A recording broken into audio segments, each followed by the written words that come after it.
bên nó Dạ. chế nữa Trầu lê họ lò nhớ lò nó cả nhảy nữa rồi nhưng mà mỏ như này là nhớ lò nó là cái nó ta nhớ lờ cái nó không kia bị cái đó Rồi là một bẻ phải lách dạ cái sạc còn tu về không thấy sao đâu mà nhá cạn nhá rồi cạn được cả con cá nhá đâu á em biết là sao cái này lúc mà mình uống mình tự tin là mình sống nhiều hơn người ta ấy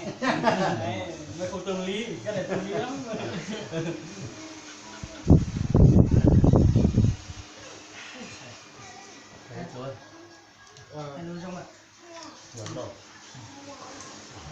nếu mà uống một cua mà nó để có chọc cua lắm mà thôi xong rồi gì chế mà hay gì cuối cùng thế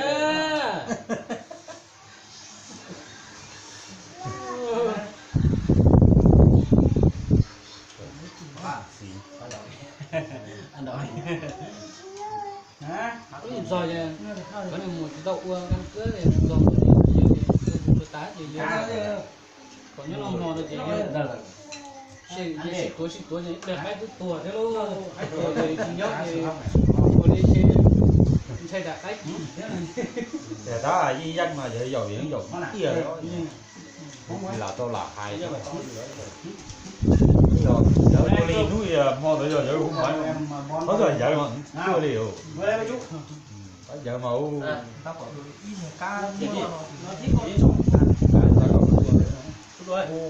hai tổ cạn đây hay nó hôm nay thì cũng rất vui chú với là em Tân vào đây lâu đi bắt cá đều nó món em vừa nay cũng giới thiệu em trên đoàn hai ở đâu 2 tháng rồi tháng đấy nhá có biết là lúc em qua Tân Phước là không qua đây và qua đây biết rồi em ra bên này từ lúc mà chưa tách huyện từ 2 cặp phá quá tôi giờ cũng đòi chứ nhưng mà kề nó may cờ còn lại giờ rửa nã về trên bàn ăn hết cái đẹp phá qua đó sắp tới này sẽ làm cả mỹ giờ còn rồi em thì hiện tại em đang giờ cái mấy thằng cũng mà lỡ khi mua đậu con em đang ở dưới Quảng Lâm có vâng nhà bố mẹ thì ở bên Bà Cổ Là Hì cái này cái mao loại của Chelsea máy xì dân đầu thái họ lèn có tới rồi người em kìa giữ lò rồi ô tàng rồi đấy chị chạy rồi dưới lần sau nhiều nhà chú lên đây cháu cứ để sau thôi nhá giờ có phát nữa tổng số đó là đó tiền có lò cá rau kiểu lò cái một tháng đấy con này đi có sáng sáng kia nữa tại cái nó uống cá có thể cảnh thang thử nó những cái con lúc xem mà ý giả của con lúc chọn tay con rô con lúc chọn nhau vào những cảnh không mà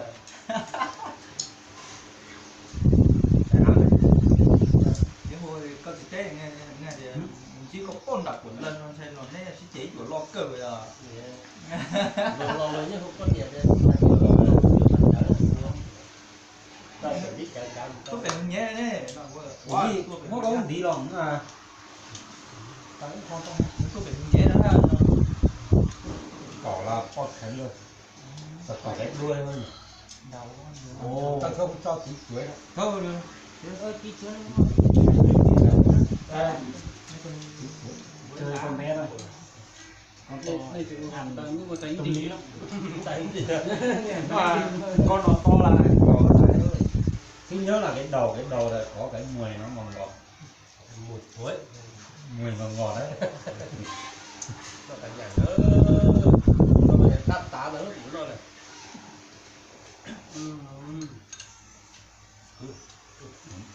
đó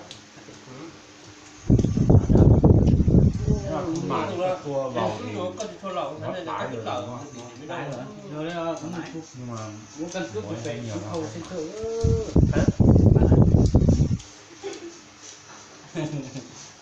đâu mà ngon có là có cái người ta bọn em làm trong măng chua nước chua măng chua đấy mình không mang đến gì con tàu không được đấy. măng bình thường xong mình chặt lại nước này xong rồi mình đun sôi cái thì kia của lon này nó sẽ một măng anh em còn làm con lươn mà con lươn làm kiểu này ngon lắm lươn ngon tuyệt vời luôn à Nắm nửa thành gần mà. hôm nay em thấy anh làm thì thiếu hơi nhiều hơn hơi nhiều Dầu đang ăn đây. không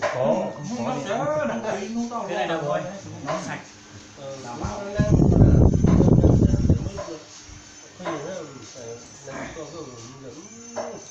chỗ cua thì vào nhà cưới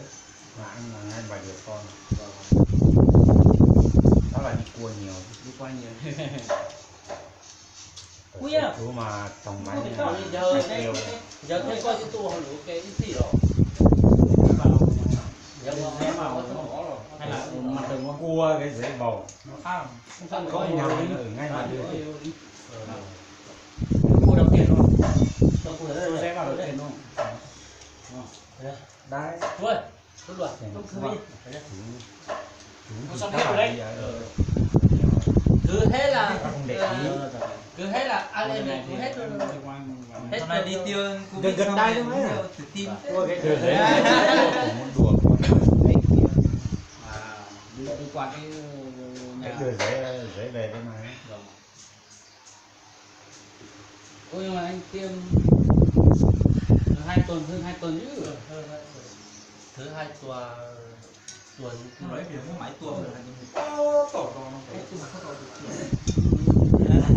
bọn em có được tiêm ấy không mua thì em không được tiêm đâu nhưng mà ngoài cái xa được tiêm mà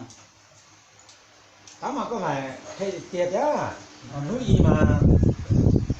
bây giờ tỷ ở nhà rất tỷ co hủ lo tỷ nó lành nữa này nếu như mà dòng ruộng mà tỷ nó lành có ẩm nữa nè giờ tỷ nó lành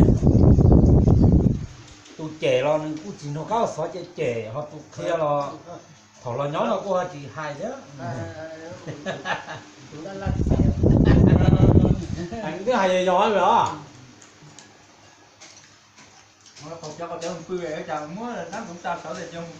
rồi cứ sao sợ để rồi cho cứ tin sợ đi cháu có lọt chó nó mà giống nhà hai mà cầu thỏ bé đó tỏ bên gì mà qua thì có nhóc của tỏi rõ thứ có rồi tao tỏ nó mà giống như cái bộ tờ hay gì nó mà đây là đi mà cứ giò đó rồi mà có qua hai chỉ giò nữa mình đông có lại thằng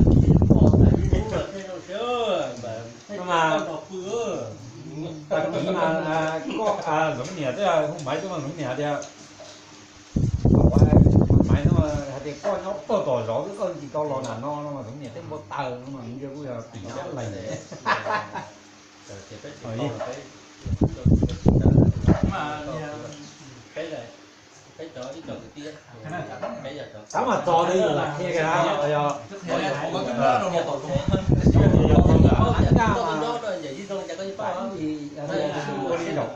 cho hai kia đúng nhà thì quân đi lời nó mình đã chơi ta xong rồi thằng này đang phải lấy phải trở thế nào cứ chỉnh gì thế này em chỉ là cái ai biết đâu gì còn ngày đua nói rồi chạy xe chậm hơn không có dùng con điện là nó có nghe được cái đúng rồi nó chơi tổng đúng đấy tội bé thì tôi không chạy đúng không cái gì nó không nghe được mấy thánh giúp ủy tổ lái kìa làm sai được em với lại về nhà làm về nhà nó sẽ thường nó mình có tới cái tiền từ xa giống như hay đạn của chợ thế mà phà thành công thì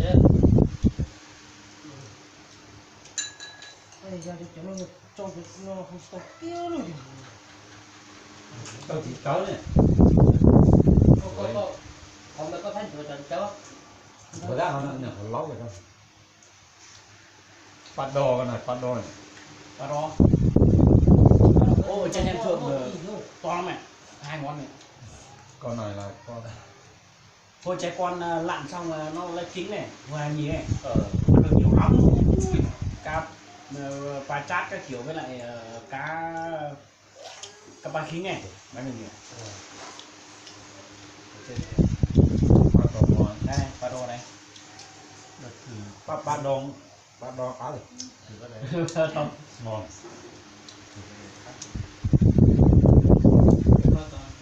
Con này thì trời mời cả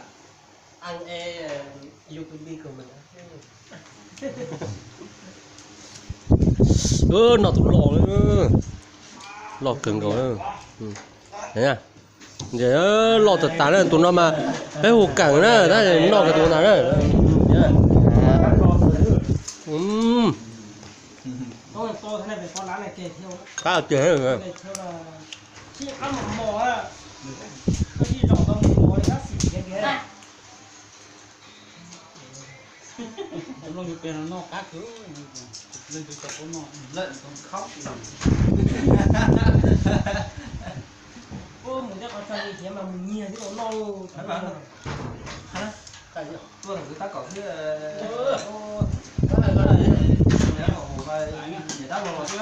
thế lo chẳng để cho rồi nhỉ. Chỉ thế là mình nhiều anh Long của em thành Nhỏ. thế này. phải gọi nói à, bé rồi. Lấy rồi nó Bây giờ còn cũng chỉ từng tuổi thì bầu đâu chứ.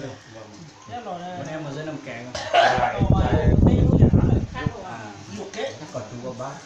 What? xìa. Xỉ đấy anh là không quên rồi. Còn chú còn bác à? Khỏi Đã đã luôn luôn hỏi bây giờ là sai con theo được cái. mông chín chạm đấy. bảng chú à về. Lên trên này không ai nghe Còn này. một lần Thư về thế này. Mời Tôi xem anh em bố mẹ vẫn ở xe quê đúng không? đấy. Lên Nó xe này chứ.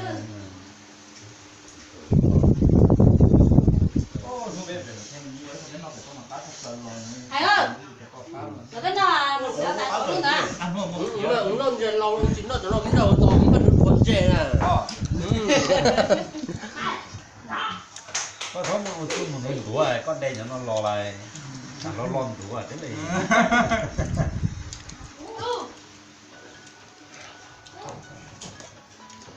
cái lá người ta cái kéo một phát cho nó để thực về cái mặt luôn lên. Mấy con lợn ngoài đây. cái người này là làm phản Không, cái chắc không mất nha. Có đứa già. nó thì dòng mua vé mà để tha đi vé nếu mà mong Hai quả cái hơi ít. 30 tháng 4 nhỏ Nhất là hai ba mươi tháng 4. Đấy bây giờ chuối ngoài con đây này, đi thái một cái chuối lên bò đây luôn. chuối đây này, Ô, nhưng mà lấy cái roi chuối cũng được mà. Chuối ngon. Chứ gì bắt cá thì ăn một cơm ngon. Chẳng phải cứ lúc đó càng có cho Vô nó ngọt cá. Ngoài nhá. bây giờ muốn cho nó của cho nó ăn mà đúng là ngon thật em trai của anh thì về đây rất nhiều nhưng mà em trai chưa kể là ở nằm kề có chú với nên là chưa bao giờ gặp chú, hôm nay là lần đầu tiên là đấy. Của nhá, thầy thùa cứ vào đây, anh này nói này, dù công việc thì sau công việc thì mình bỏ ra công việc nhưng mà tình cảm thì mình phải giao lưu với nhau để biết nhau nhá, của nhá. Tình cảm nó phải đi xuống, lên. Đi lên mới đi xuống thì dần dần thì thôi rồi. Cái đây phải đi lên đi. Lên dần dần đi xuống thì thôi rồi. cái ăn gì nhỉ ăn ăn dày quá ăn rửa cái là Mà đèo suốt rồi. Quá. Anh ngồi đây, anh ngồi đây đi bắt cá. Không đi bắt cá chết Đó là rồi. đùa 10 việc cân, 15 việc cân. ấy, chuyện việc kiểm soát nữa. Âm to. Như hôm nay á. To. 2 cân, 3 cân. Dĩ lì cô tháp báo đây giờ tuấn à giờ tuấn nằm bồ đấy giờ nhớ đuổi về viện tiền sáng này giờ mà ô nếu mà bắt tôi thì tiêu mua từ bùn đá mà dưới quảng lâm cũng nhiều cao này mua bùn đá xin bỏ phân coi ấy là cho nó không thể mà nhớ thằng này thì giờ mà nhớ rồi phải bắt đầu giờ bỏ á gì đâu vào vô kể rồi một phát cái nước có phải tầm 3 cân là ít không mấy này không như nhớ tỏi con thôi để xe cũng để có thoát được cái miếng bảo tỏi cũng hay lắm nữa rồi lúc phun cho máy là tế máy thì em không chỉ khi cái kia đấy để có thêm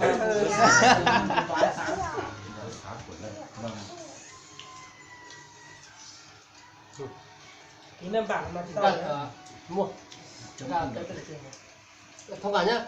các chú bay này cũng anh nhá tao nhủ thì nó phải mỏ mỗi mỏ mình còn nó còn pem mỏ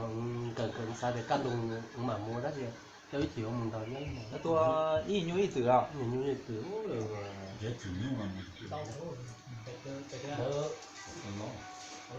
nhưng mà chỉ sáng nữa không chỉ sáng này chỉ tư thôi không thiếu được một tay này trong bóc kia ta thì chỉ đầu tiên chín đầu gì đó gì ít từ sau thì các anh về à rồi giờ kia biết chỗ này Đấy cho có lò tỏ tí tôi đã tủ có tủ của chế của tủ có chế đó Nó lại chút đấy nhóc cái việc trường màn chế tổn đây rồi nó đã rồi nè trường bà cũng mà tôi mà nhớ tổn đây ta chỉ đi chơi nó mình trường bà lú chế mà giờ chiếu lú chế trả lời à mà đi chơi nó mình nhớ thắt nó trả lời thế chủ nhu mà cái nhóc tiền gần hồi bang kia rất mà đi thấy đây phải gọi là gì nhớ bé nhỏ con lói thì nhóc thế cũng là một cầu cấu vậy thôi chỉ đại mê nó ta sẽ chỉ tao giỏi thôi chở ít kiểu mà không phải mà hù dao tao chế nó mo đâu muốn thôi chở đơn lại không buộc chuột đấy gì á chả hay giờ nó thì không chuột đấy giờ ngắt trở rồi giờ thật đó Đó là thả bé đâu là thì nó chỉ này nó ít thủ rồi thì nó cũng có tiền đâu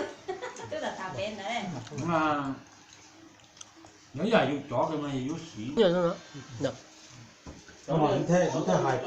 chúng ta là lấy cho hố công viên lấy cho chị nhưng mà trong để tao ấy giờ cũng chỉ giữ rồi tao có trông nó bỏ để giữ người ta cũng mùa tại bỏ nó tao chỉ bùa xanh nữa tao mua mùa mà giờ đạp cò thế mà ít tông thế mua đi cái lần có kiểu cái kiểu giờ có đi mà có công có chỉ bùa xanh nữa những điều lấy tôi cháu là chủ không chủ để mà sát sao nó nhờ những cái bòn rửa thì những gửi rồi mỗi đợt chỉ bột xanh nên mỗi đợt óc kìm nà mà không dùng gì cả lóc của là tôi mất học của thì dưới cái óc của ôi giờ đi mà lại tàu ấy xa tù đây cái mấy kia đó còn có đâu nữa tại con chơi là đâu có mà xa tù được đó là số là nàng không tưởng là sống chỉ chân rồi rồi mình sao tù cá còn nhiều thế này đó nhiều lắm ý ăn nhiều lắm rồi cái đó mỗi lá không mỗi nhiều tìm nấu món gì khác không mấy người nấu một món nó ngon có món mà nó rõ món con tay cái túi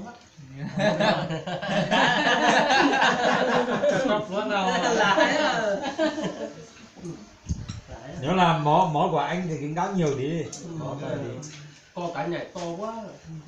món này thì anh ăn quá nó cắn ra mà đi rồi mẹ không được nếu là đó là phim đánh chơi đó là chịu nên no nên chịu được vấn đề bây giờ đó là để dù là chỉ cả sao cho con chế là không phải cái để không cho nó có để nó ít rồi để nó lót chỗ nào có tà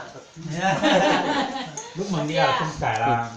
thế giờ cũng đánh ra là nuôi mua gia vị không to không to mua thía này mua ăn cá không ăn cá ấy chỉ cá chua cái trái này cái này chỉ nhận nó sát chỉ đào hay là em đâu để thiết ở trong đông nhất mà không đủ ăn của còn khó mà ha cá rồi đây được không nhiều về chạy không đông có